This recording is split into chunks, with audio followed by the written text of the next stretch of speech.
Unmasking the mind's master, understanding true freedom. Have you ever stopped to wonder, who's really in charge of your life? We like to believe it's us, our choices, our free will, our independence. But if you look closely, you'll see something startling. Much of what we call our decisions are actually echoes of the mind's invisible commands. The mind is a brilliant storyteller. It whispers thoughts, builds narratives, and convinces you that its version of reality is the truth. Sometimes it speaks in your own voice, so convincingly that you never question it. But here's the twist. When you believe every thought without question, you're not free. You're simply following a script you didn't even know you were reading. Think about it. How many times have you reacted instantly to a comment, an email, or a look from someone, only to regret it later? In those moments, it wasn't really you making the choice. It was your mind's old programming, a reflex born from habit, fear, or desire. That's why in Buddhist teachings, there's a powerful reminder: don't believe everything you think. Not because your mind is your enemy, but because it's not the ultimate authority you imagine it to be. So, what does true freedom look like? It's not about doing whatever you feel like in the moment. It's not about cutting all ties or chasing endless desires. True freedom begins the moment you realize you are not your thoughts. You are the awareness that sees them. Let's imagine a simple scenario. You're driving, and someone cuts you off. Instantly, a rush of anger surges. Your mind says, "That jerk. Show him who's boss." You grip the steering wheel tighter, maybe honk, maybe mutter a few choice words. That reaction feels automatic, right? But here's the secret. In that split second, there was a space, however tiny, where you could have chosen differently. You could have paused, taken a breath, and let the moment pass without it hijacking your pace. The more you notice that space, the more control you regain over your life. We often think the enemy is out there: rude people, unfair bosses, political chaos. But the deeper truth is that the most persistent captor lives inside our own skull. It's the part of the mind that clings to stories. I'm not good enough. They can't be trusted. I'll be happy when. These scripts run quietly in the background, shaping your actions and emotions without you even realizing it. So how do we unmask this master of the mind? It starts with observation, pure, gentle observation. Not fighting your thoughts, not trying to erase them, but watching them as they arise. This is where mindfulness comes in. When you sit in silence and simply watch your mind, you begin to see the patterns. You notice how certain triggers always lead to the same emotional loops. You start to realize that these patterns are not you. They are just habits the mind has rehearsed for years. And here's the beautiful part. Once you see the pattern, you are no longer fully trapped by it. Think of it like this. If you're in a dark room, you might trip over the furniture again and again. But the moment someone turns on the light, you can move differently. You're still in the same room, but now you have a choice. Awareness is that light. This awareness doesn't arrive overnight. It's a muscle you build. You might start with small things, pausing before you reply to a heated text, noticing the way your shoulders tense when you hear bad news, catching the story your mind is telling you before you get swept away by it. Over time, these moments of awareness add up, and you start to live with more intention. And here's something personal. When I first started practicing this, I realized how often my mind was running on autopilot. I'd open my phone without thinking, eat when I wasn't hungry, agree to things I didn't really want to do. None of these were huge mistakes, but they revealed a quiet truth. I wasn't always the one in the driver's seat. My mind was steering, and I was just a passenger nodding along. That realization wasn't depressing, it was liberating. Because once I saw it, I could choose differently. Freedom, in its deepest sense, is not the absence of rules or responsibilities. It's the presence of conscious choice. It's the ability to respond rather than react. It's knowing you can feel anger without becoming anger, feel fear without being ruled by fear, feel desire without being consumed by it. So I want to ask you this. What would your life look like if you were no longer ruled by your mind's reflexes? If every action you took came from awareness, not old programming? Would you speak more gently? Would you make braver decisions? Would you finally stop chasing the next thing and start living here, now? The journey to true freedom is not about silencing the mind. It's about seeing it clearly. When you watch your thoughts without judgment, they start to lose their grip. You stop being the puppet and instead become the one holding the strings. And this is where genuine liberation begins, not in changing the outside world, but in reclaiming the inner space that was always yours. Because in the end, the mind's master is only as powerful as your unawareness allows it to be. The moment you turn the light of attention on it, the master becomes the servant, and you, finally, become free. So next time your mind tells you a story, pause, listen, smile even, and then, from that quiet space inside, decide for yourself. That is the power of unmasking the mind's master. That is the start of true freedom. Unmasking the mind's master, a journey to true freedom. Imagine this: every decision you make, every step you take, truly your own, untouched by old fears, unshaped by hidden habits, unclouded by the subconscious patterns you didn't choose. It's a beautiful thought, isn't it? But here's the truth most of us never pause to see. Much of our lives are quietly scripted by an unseen hand. And that hand is our own mind. For years, decades even, it has been the invisible master, whispering instructions, shaping our choices, pulling strings from the shadows. Sometimes it pushes you toward comfort when you need courage. Sometimes it keeps you small when you're meant to grow. It's not malicious. It's simply doing what it's learned to do: protect you, even if that protection means limiting your potential. The question is, how much of your life has been truly yours? Think back to the last time you reacted instantly, snapped at someone you love, scrolled endlessly instead of doing the thing that mattered, said yes when every part of you wanted to say no. In those moments, was it really you making the decision? Or was it an old program running in the background, a pattern the mind has rehearsed so often it no longer asks for permission? Here's the uncomfortable reality: if you've never looked closely, your mind has probably been making most of your decisions for you. Not out of wisdom, but out of habit. And habits, no matter how familiar, aren't the same as freedom. Now, don't get me wrong. The mind is a powerful tool. It can calculate, create, imagine, and solve. But when the tool becomes the master, life starts to feel smaller. You find yourself reacting instead of responding, surviving instead of living, drifting instead of choosing. So, what does true personal autonomy look like? It's not about rejecting your mind or silencing your thoughts. It's about seeing them clearly, understanding where they come from, and choosing consciously every single time. Picture this: you're driving home from work, lost in thought. A driver cuts you off. Instantly, your heart races, your jaw tightens, and you hear that voice: "What a jerk. Show him."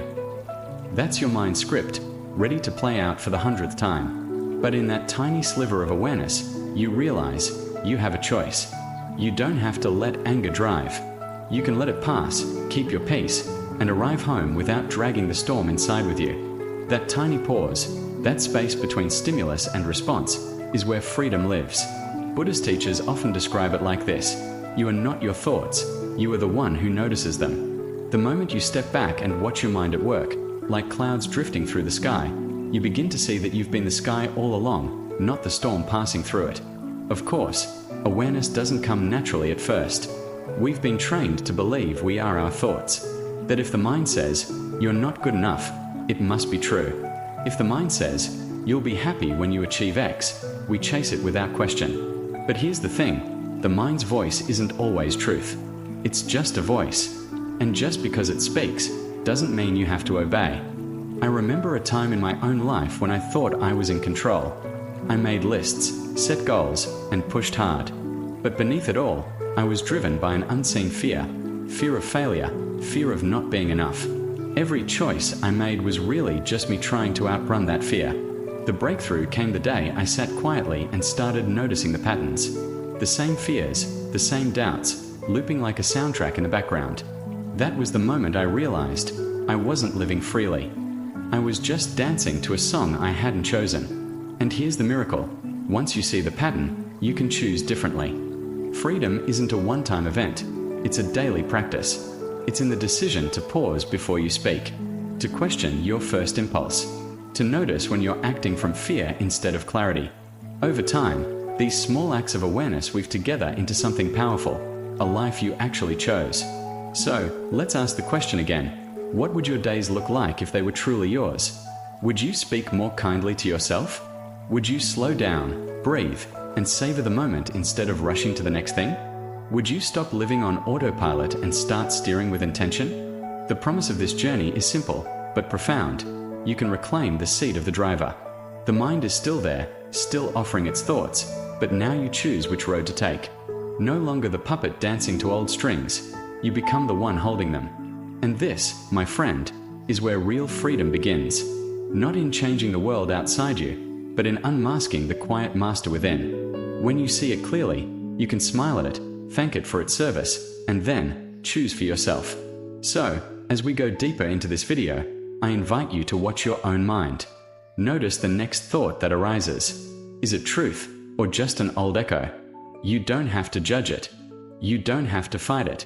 Just notice. Because in that noticing, the invisible master starts to fade.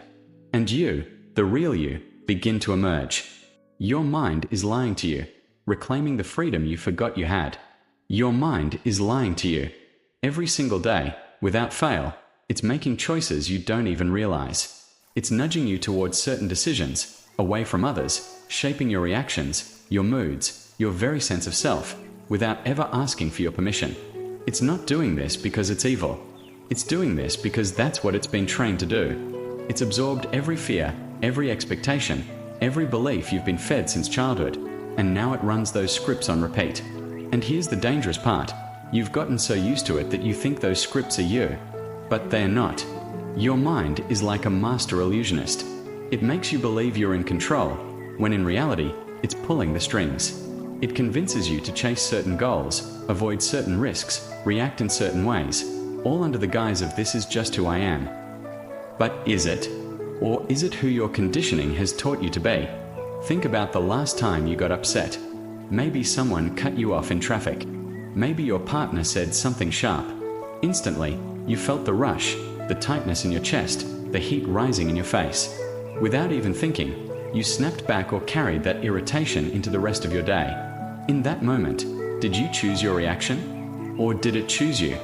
Most of us go through life reacting, not deciding. The mind fires off its commands, and we obey, sometimes without a second's pause. And over time, these micro-reactions shape the trajectory of our lives.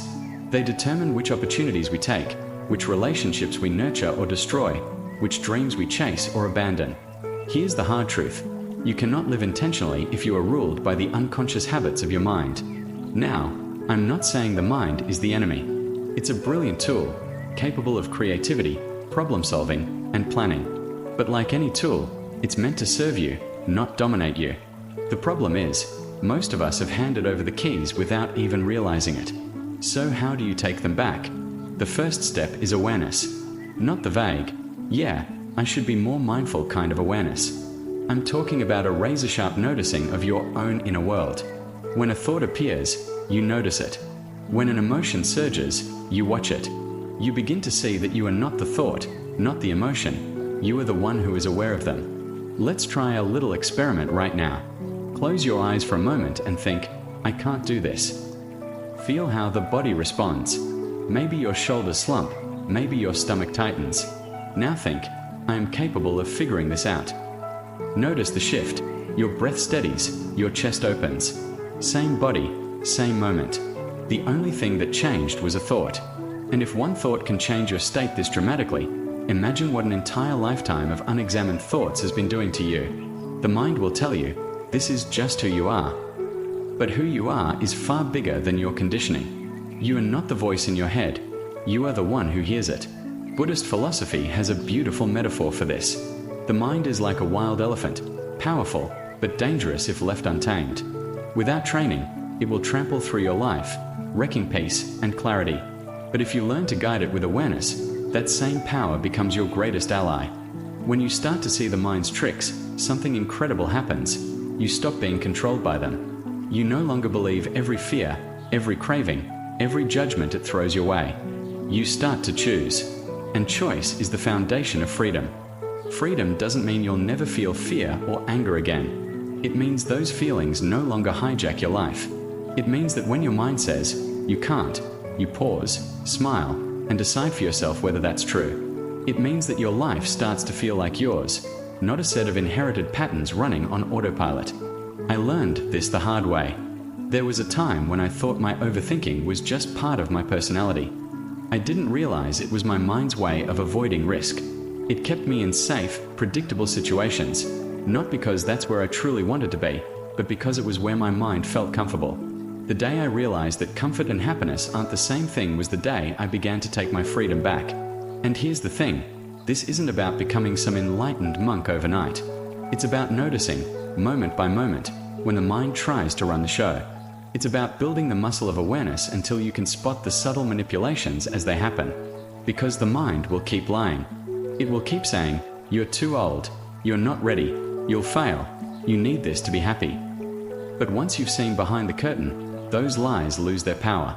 The silent dictator isn't so scary when you shine a light on it. And that's exactly what awareness does. It turns the unconscious into the conscious, giving you back the power to decide. So, the next time your mind starts its usual chatter, ask yourself, who's really making this choice, me or my programming? That single question can be the doorway to a completely different life. Because in the end, the goal isn't to destroy the mind, it's to reclaim your rightful place as its master, to use it as the incredible tool it was meant to be, to live with intention, clarity, and the kind of freedom that can't be taken away, because it's not given by the world, it's given by you. Your mind may be lying to you today, but you don't have to believe it tomorrow. The illusion of choice. Who's really deciding for you? We love to believe that we are in control, that when we choose what to eat, where to live, who to love, or even what to click on, those decisions are entirely ours. But if you look closer, really closer, you might see something unsettling. Many of the choices we think we are making freely were already shaped before we even knew a decision was at hand. The truth is, much of what we call choice is more like a reflex, a predictable response triggered by forces we rarely notice. Some of these forces come from deep within us, rooted in subconscious memories, fears, and desires. Others are woven into the culture we live in, subtly telling us what's acceptable, what's admirable, and what's worth pursuing. And then, in our digital age, there are the algorithms, quiet, invisible architects of our attention, guiding what we see, hear, and even think about next. Think about it. When you open your phone in the morning, the very first headline, video, or ad you see wasn't put there by accident. A machine learning model predicted what would keep you looking. It knows what makes you click, what makes you buy, what makes you linger. And every time you interact, it learns a little more. The result? You feel like you're freely choosing what to watch, but in reality, the menu itself has been carefully curated to keep you in the loop. And it's not just online. Our subconscious is constantly primed by old experiences. A smell, a tone of voice, a certain time of day. These tiny cues can trigger automatic reactions. Maybe you reach for comfort food after a stressful email. Maybe you hesitate to speak up in a meeting because of a teacher's criticism decades ago. These patterns often operate without our awareness, but they shape the path of our lives. So here's the uncomfortable question. If so many of our actions are influenced by the past, by society, by technology, how many of our daily choices are truly our own? Let's make it real with an example. Imagine you're in a coffee shop, scanning the pastry case. You choose a blueberry muffin. Simple, right? But peel back the layers. The bakery placed that muffin at eye level because they know placement affects sales. You saw a blueberry muffin in a commercial last night without even noticing you registered it. Your brain remembers your grandmother baking blueberry muffins when you were a kid, associating them with comfort. By the time you chose, the decision was already quietly set up. This doesn't mean we are powerless, but it does mean we need to be more awake to the forces at play. Societal norms are one of the oldest influences. They tell us what success should look like, often without us questioning it. Go to school, get a job, buy a house, retire. Wear these clothes, like these movies, believe these ideas. From a young age, we absorb these messages, some spoken aloud, others communicated through silence or raised eyebrows, and they become the invisible frame through which we view the world. Then there's the digital layer. Algorithms aren't trying to make us better decision makers. They're trying to keep us engaged. And the easiest way to do that is to feed us more of what we already like, or more of what provokes a reaction. Over time, this creates a narrow tunnel of information. We think we are exploring freely, but we are really walking a carefully constructed path. And the subconscious? It's the most personal and the most powerful of all. It stores every emotional imprint you've ever had. It's why certain songs make you cry, why you avoid conflict like the plague, or why you feel an unexplainable pull towards certain people. These triggers don't ask for your permission before influencing you. They just act. So, what can we do? We start by noticing, by pausing before we act and asking, why am I choosing this? Whose voice is guiding me right now? Is this truly what I want, or what I've been trained to want? When you begin to see these hidden influences, you create space between stimulus and response. That space is where true choice lives. It's where you can break from the automatic, where you can question the default path, where you can say, this time, I choose differently. I'll be honest, this isn't always comfortable. There have been moments in my own life where I realized I was living according to a script I never wrote. Career moves I made because they looked right on paper. Opinions I held because they were popular in my circle. Even hobbies I pursued because they fit an image I thought I had to maintain. The day I started asking myself, what if I didn't have to follow this script, was the day everything changed. Not because I instantly broke free from every influence, but because I began to see them.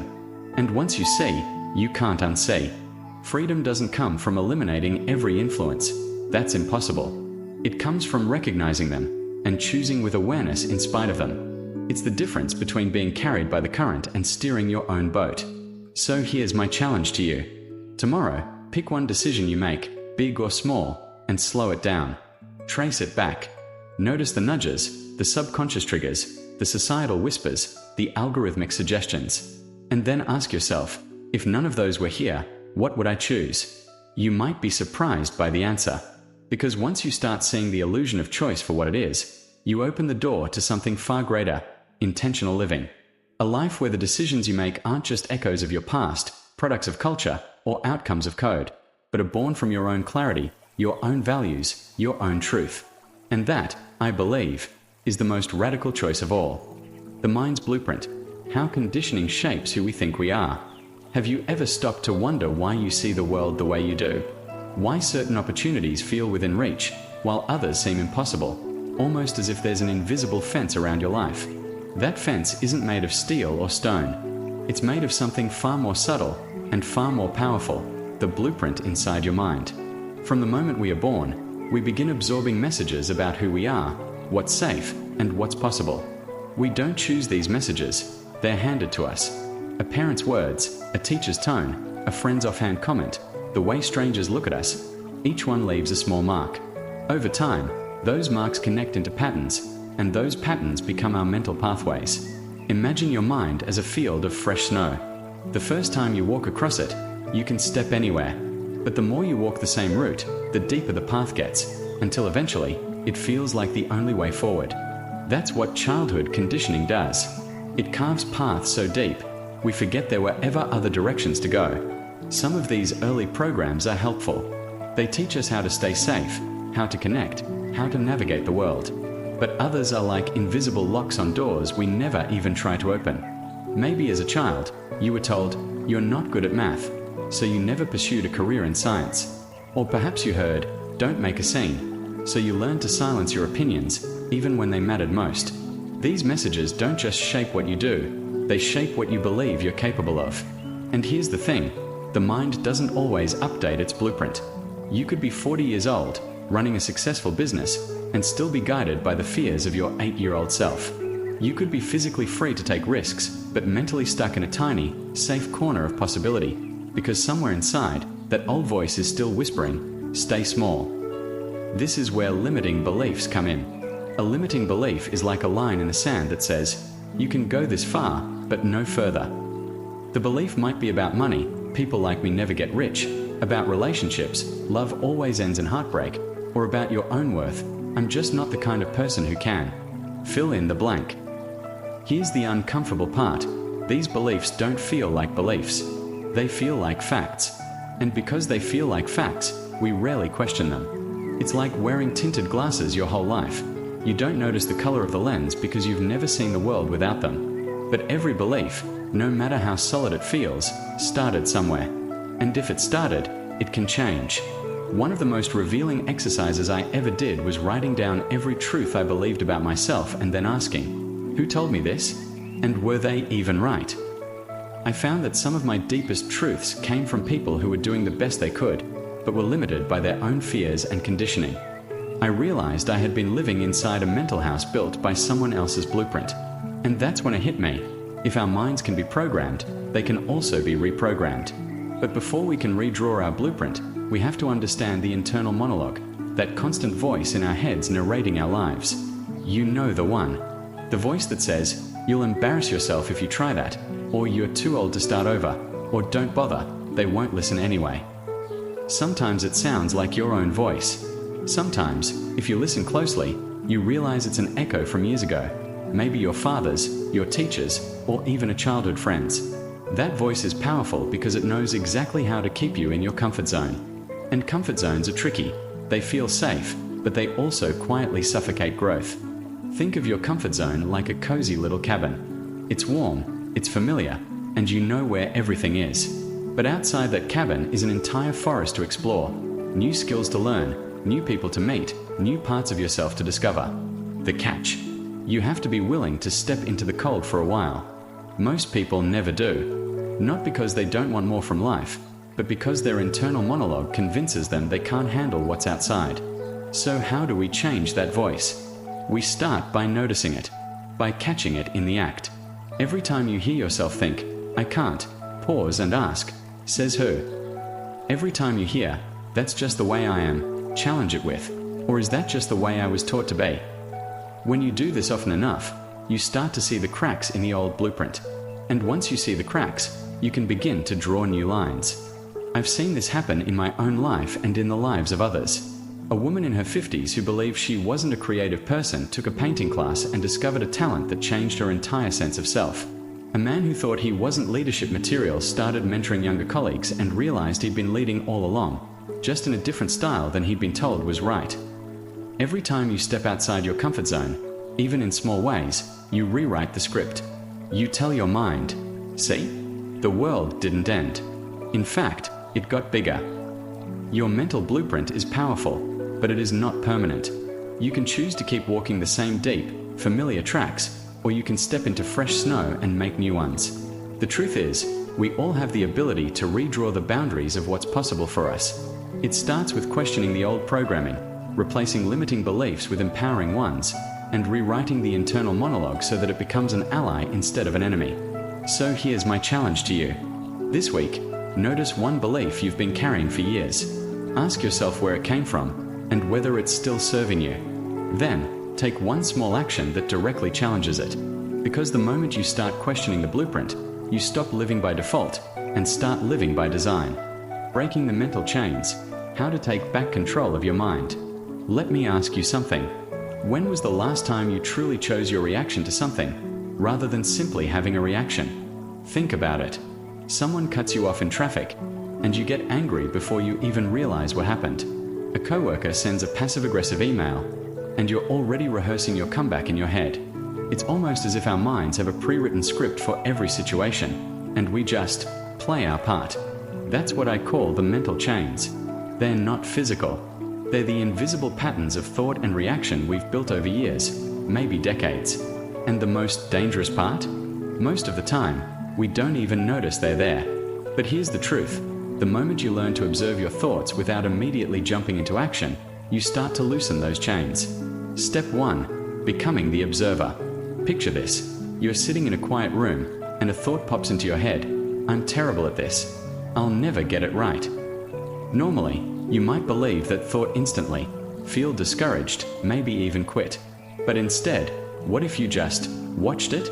Like noticing a cloud pass through the sky. You don't try to grab it. You don't argue with it. You just see it. This is the heart of mindfulness, noticing without judgment. You can practice it anywhere, while brushing your teeth, standing in line at the grocery store, or even in the middle of a heated conversation. The key is to remember, a thought is not a fact. It's just an electrical signal in your brain, shaped by years of habit, conditioning, and past experiences. You have the right to question it before you let it drive your next move. The power of the pause. Between stimulus and response, there is a space. And in that space lies your freedom. Most of us live as if that space doesn't exist. We react instantly. But if you can create even a 2-second pause, you give yourself room to choose. Here's a trick I use. When something triggers me, I literally inhale deeply and silently say to myself, "Pause." That breath is my shield. It slows the moment down just enough for me to decide if the old, automatic reaction is really what I want. It might sound small, But those 2 seconds can be the difference between snapping at someone you love and responding in a way you won't regret, challenging the old patterns.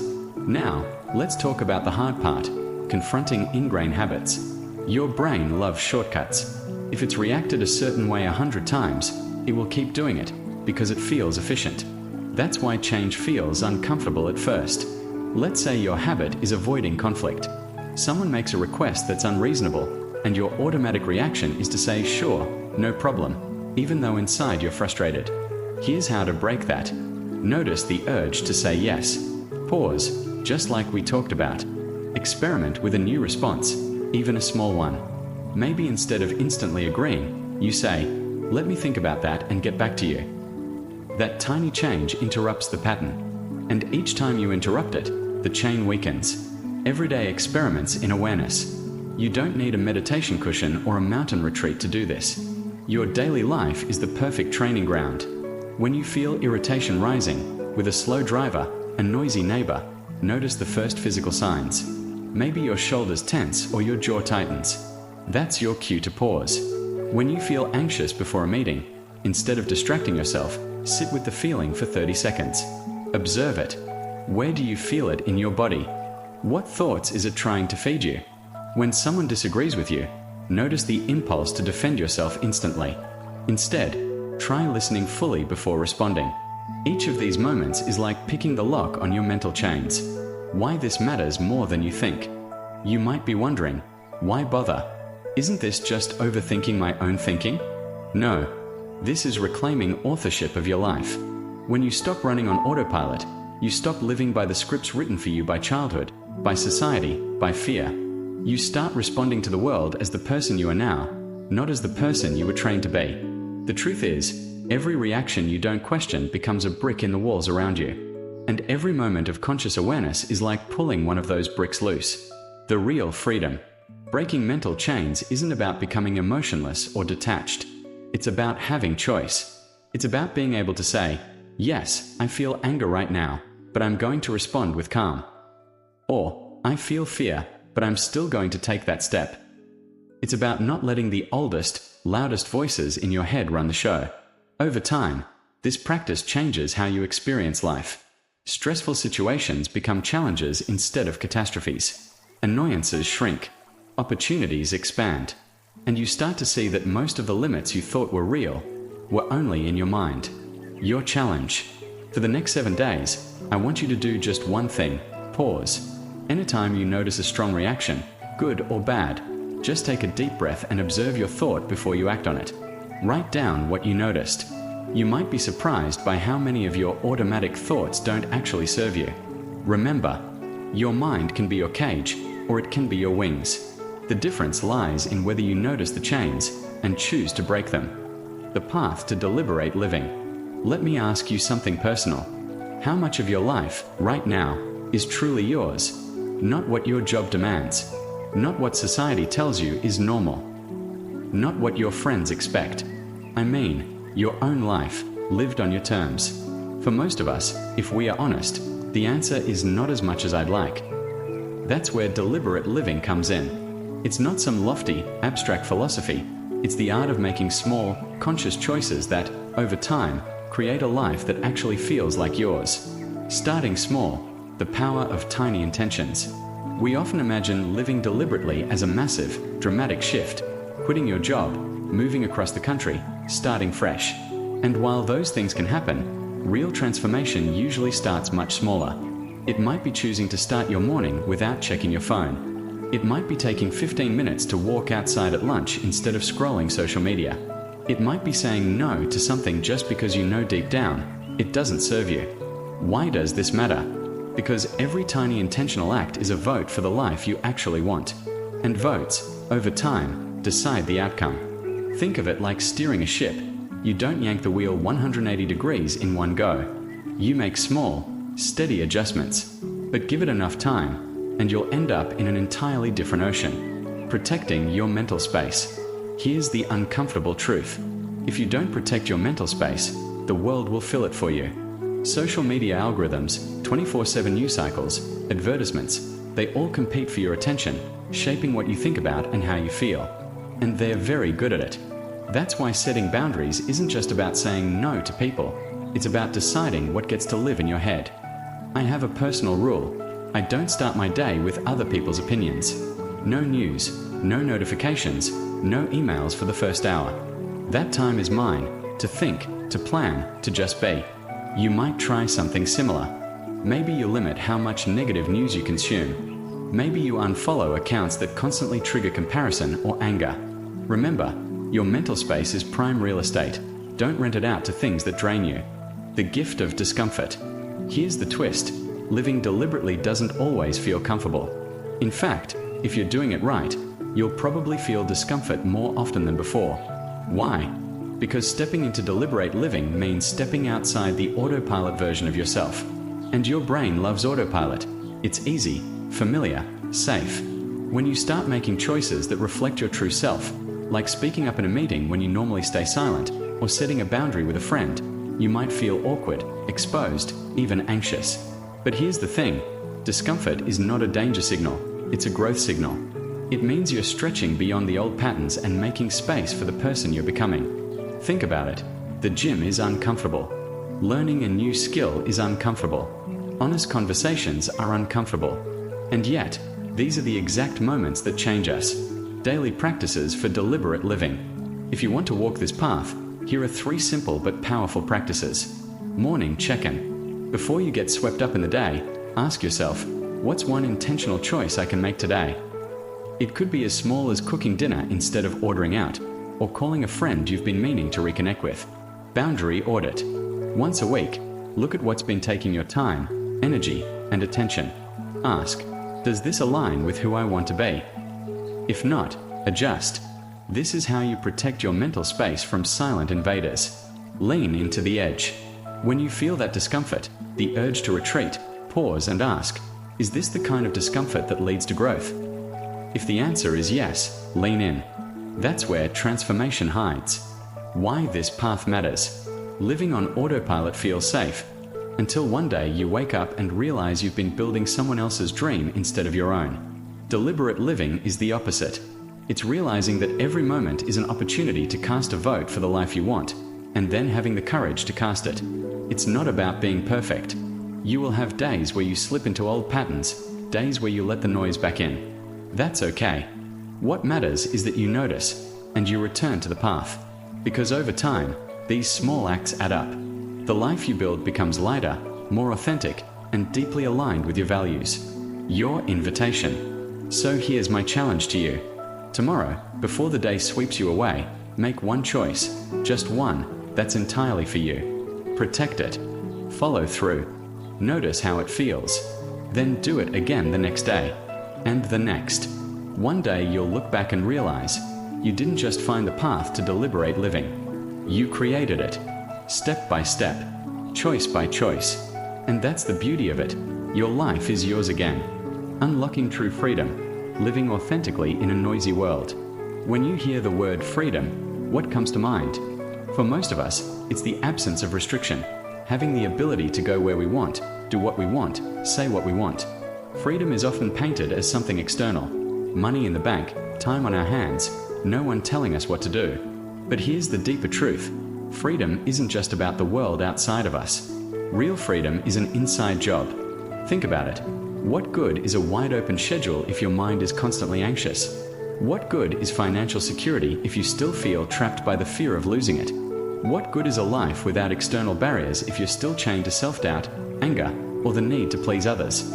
True freedom begins when you realize that no external condition can give you lasting autonomy. It comes from within, from how you choose to relate to your thoughts, your values, and your actions. Freedom as personal autonomy. Personal autonomy doesn't mean doing whatever you feel like in the moment. That's just impulse. Autonomy is deeper. It's the ability to pause, reflect, and decide your course of action from a place of clarity. Imagine being able to say yes to something because it genuinely aligns with your heart, not because you're afraid of missing out. Imagine saying no without guilt because you know it protects your well-being. That's autonomy.